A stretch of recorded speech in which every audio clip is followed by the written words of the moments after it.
Hello, friends. Chaplain Tim here for a 3-minute chat with you today. Several decades ago, confrontation and struggle were a way of life for me in my first church as their pastor.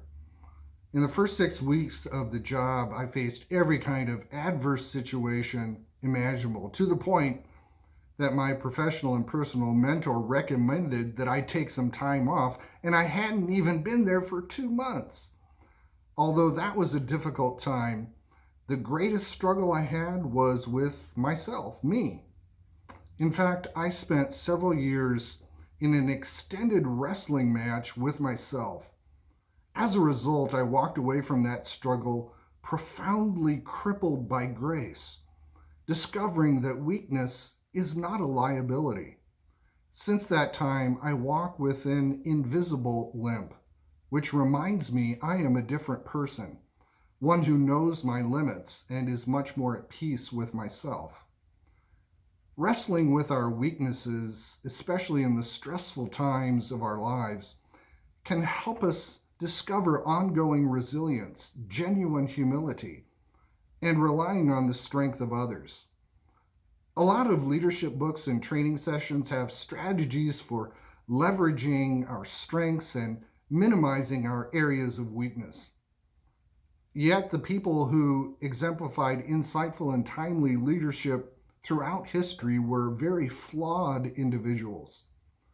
Conventional wisdom might tell us we must always be in control and keep a stiff upper lip.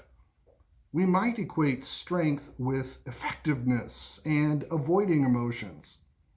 However, I would like us to consider the value of brokenness.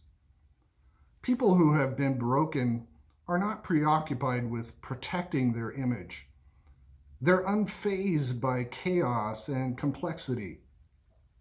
They're prepared to do what should be done to help move things forward. They realize that true strength and power are to be found in humility and meekness. We will all face situations and have encounters which change us.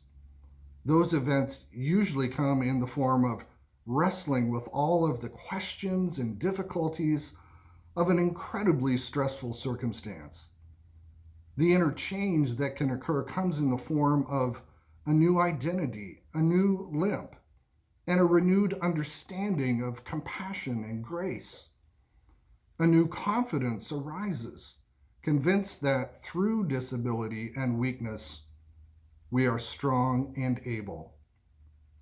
I truly believe that out of terrible adversity and suffering, from crushed and broken lives, come people who are the blessing which renews and heals the world. And please remember, your chaplain is here to support you in putting your flawed foot forward. So be safe, be strong, be spiritual. We are all in this together.